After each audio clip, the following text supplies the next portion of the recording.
So, there you are in your rat race, so complacent, so happy. You've gotten your house now, you've got your car, your kids are in school, and then what? So you're not really witnessing, you're not really praying, and you're not really doing anything except for merely existing. So you say you're happy. Really?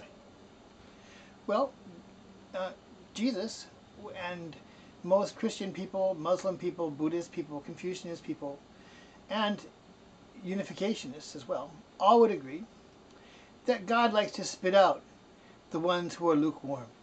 And he only wants the ones who have fire in their hearts and a burning desire to be able to love other people, care for other people, and do good things for other people, and sacrifice what they have for the sake of the providence of God and mankind.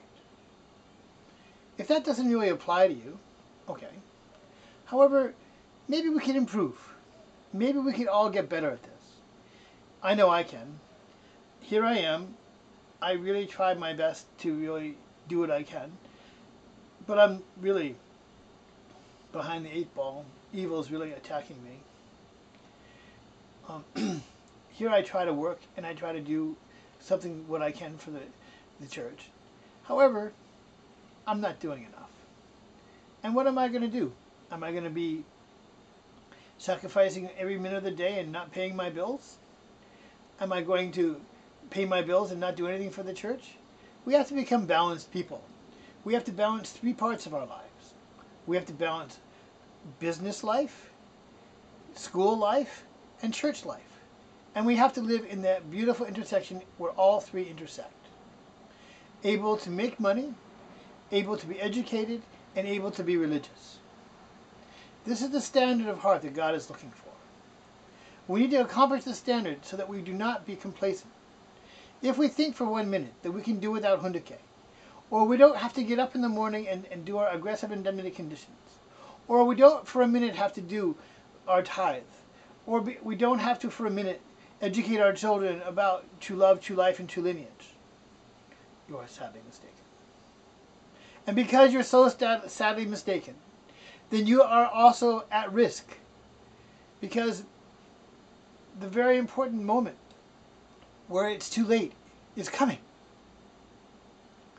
Very soon, you're going to be wishing that you had done more, because life ends. And then what are you going to say is your legacy? Are you going to say, oh, I just paid my bills? Or can you say, I was on MFT 10 years? Or can you say, I really witnessed to 160 families who could become blessed in true parents' name and have wonderful blessed children of their own who could then go on to live a life of true love, true life, and true lineage. For these people who want to get heaven's blessing and all of the blessings that God wants to give, first you need this heavenly fortune.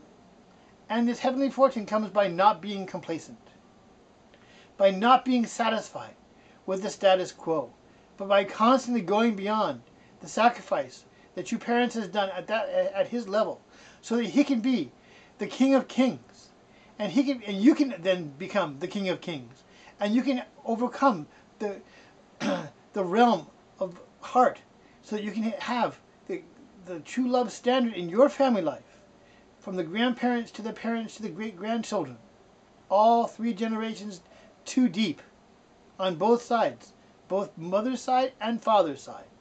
And then heaven may be able to start in your family, but until then, you are complacent.